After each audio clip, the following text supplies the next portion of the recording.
And it is time for Miles Back. It's time for Miles Back with ATHS, the American Truck Historical Society. And we got our phones working again. So, John Gravley, good morning and welcome. Thanks. Good to be with you. Don't you love those technical problems? Oh, I'm telling you, it's always something. The right hand don't get you, the left hand will. And Jennifer Hedrick is with us too. Jennifer, good morning. Good morning, you all, from a snowy Virginia. Ah, yeah. Well, it's 50 degrees here in New Orleans too, so.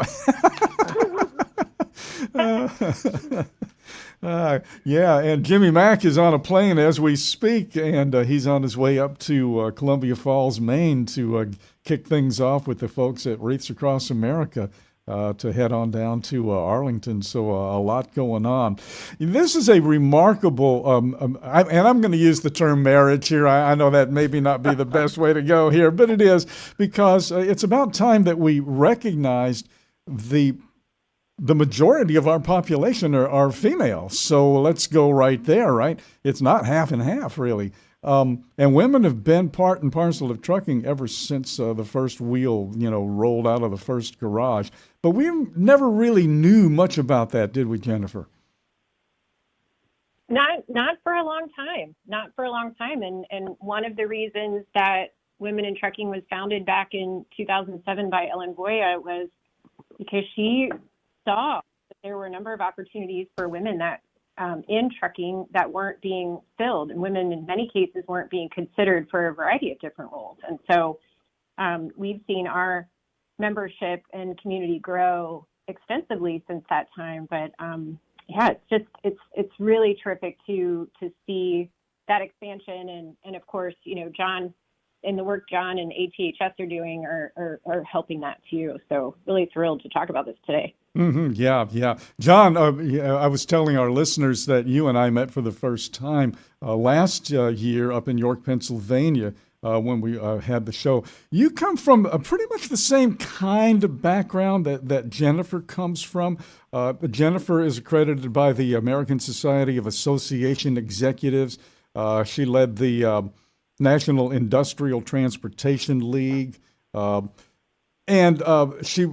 that encompassed not just highway but also rail and ocean freight. She's been a spokesperson for associations on Capitol Hill and that sort of thing. John, you've got 30 years of plus experience in nonprofit work, and then when we met you last year, you had just become the actual executive director. You were the interim for a while. You were the IED, and then you just became the ED. But you and Jennifer kind of come from the same sort of background. What was it that really sparked interest in you? How were you approached by Jen? Who told you that we should do this? So sure. Have the background in association work, membership groups, and ATHS is a big group of people, 14,000 members all over the world, and the demographic of who is in that group is kind of similar, and that's good and that's bad because it doesn't represent all of the people interested in the trucking industry. And so an example would be, that we have the American Trucking Industry Leaders Hall of Fame, where we recognize leaders in the industry. And because you've been a part of that. And in 22, Earl and Lillian Congdon were inducted because of the Old Dominion freight lines. And people think of Old Dominion, legacy freight line, been around a long time.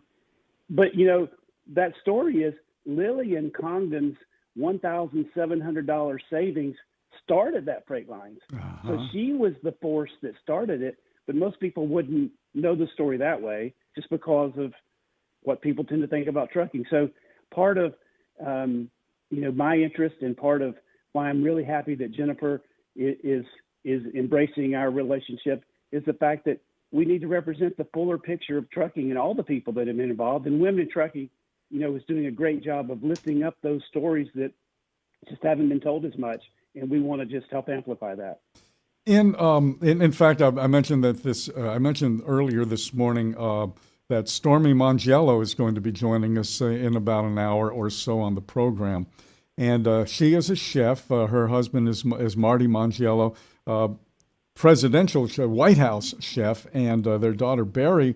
The three of them were here for our grand opening party this past summer at the Degas House here in New Orleans.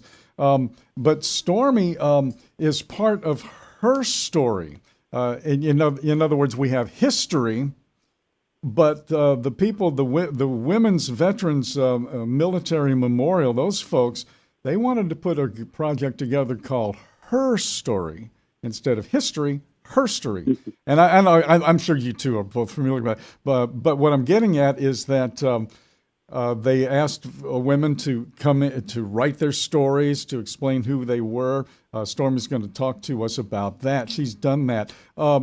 Jennifer, is that kind of a model that you guys are going to use? What are some of the first steps that you guys are going to do with ATHS? How much has been kind of mapped out so far? Sure. Yeah. So I think there's quite a bit mapped out, and I met John. I don't know, maybe around the same time you did. Maybe about a year and a half ago now, mm-hmm. John. Maybe. Right. Yep. But I think one of the things that I like so much about working with John and ATHS is they are ideas folks, and so we've got a path ahead. But we're exploring other things all the time, which I absolutely love. You know, if there's an opportunity to bring a story forward in a way that we aren't, those are the kinds of discussions that we're having. But we are focusing extensively on telling the stories of women in trucking. We have something that we've just put out recently on that you can find on our social media pages about Ellen Voya, our founder, and she has written a book about her journey in trucking that started long before the founding of Women in Trucking Association and continues to today. So I think it's important to share those stories, to talk about the obstacles that have been overcome and the successes that these women have had that make up the history of trucking. And so that I would say that is really a primary focus of our cooperative engagement here. We both are committed to elevating not only the industry, but each other's association and making sure that we highlight the great work that's being done. Indeed. And speaking of Ellen, had a chance to hang with Ellen for a little bit last month at NASTIC's annual convention up in Nashville, and she was autographing books as fast as she could write, from dispatcher to disruptor. Yeah, Ellen Voya. John, I interrupted you. Go ahead, please. No, I was just going to say, so the tangible deliverables. So one of the things, our flagship publication is Wheels of Time, comes out 6 times a year, well-regarded magazine. And so we devote one story now to women in trucking. So they get to tell stories about current.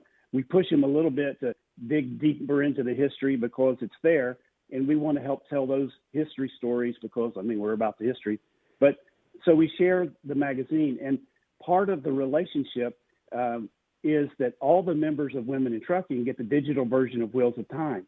So not only are we telling the stories, but we're helping, hopefully, more people know the history, and so that we can make it even more full and more complete because, not all the voices always get heard, but we want to try to hear more because that's what you should do when you study and look at history. So history, we can start today and build from today, but I don't think that's what you guys are thinking about. Are you looking for folks who had aunts, mothers, maybe grandmothers, Jennifer, who were drivers, kind of doing that historical dig? I think it's interesting. We had an event earlier this week and called Wit on the Road, and that's something that we're rolling out. But we're hosting these regional events, and we had a couple of people talk about their experience in the trucking profession. And without fail, every single one of them said, I had someone in my family. My father was a driver.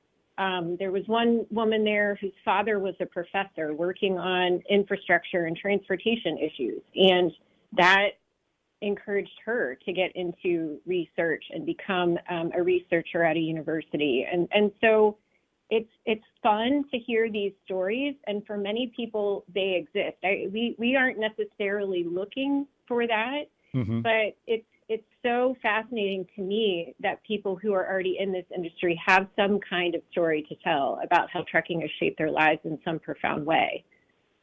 I understand that. If you go online, I'm sure you guys know this, the name Luella Bates. Evidently, from what anybody can tell, Luella not only was the first person to get a driver's license in New York, that was 1920, she became the first woman truck driver, at least that we know of, Luella Bates. So her name is going to be ensconced, and it already is in the history. But at that, you got to look it up, and nobody really knows much about her, of course. It's been a long time ago, over 100 years ago.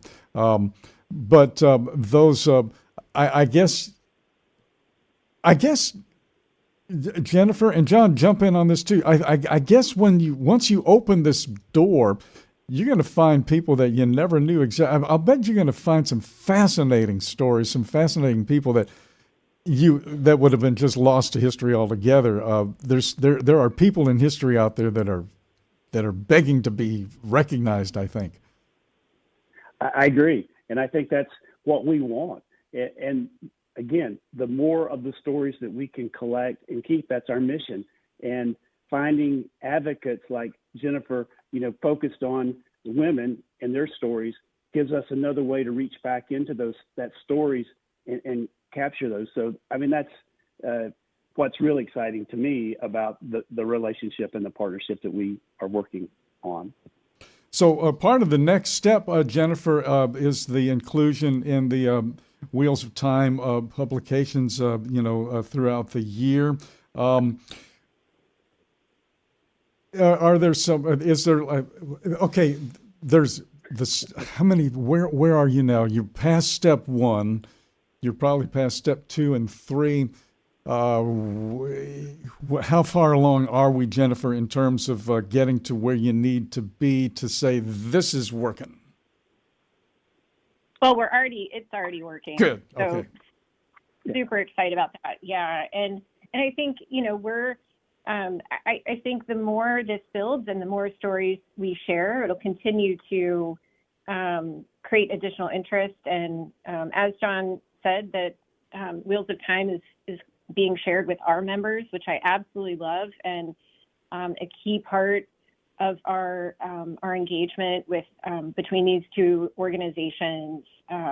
So I think we're really in the early stages here, but excited to explore more and more, attending each other's events. And, I think a key aspect of what we're doing is simply a willingness and ideas to elevate all women and really appreciate the different frameworks we have now between us to do that. Indeed. Well, I'll tell you what, when it comes to history, you can't get better than ATHS. And when it comes to elevating the status of people in the industry, and I don't mean just women either, the elevation of people in the industry, you can't get better than WIT, Women in Trucking. So this is going to be awesome. I bet next year everybody's going to be talking about what you're doing. I hope so. We hope. I hope so. I just want to say I really appreciate working with Jennifer and her creativity and willingness to discuss ways that we might work together differently. It's really exciting to work with a professional like that. Fantastic. Well, you guys, I'm going to let you be here. Thank you for putting up with our phone system every once in a while. You got to reboot something. And thank you for booting. I don't say rebooting, but thank you for booting this project. This is awesome. And hope to talk to you both soon.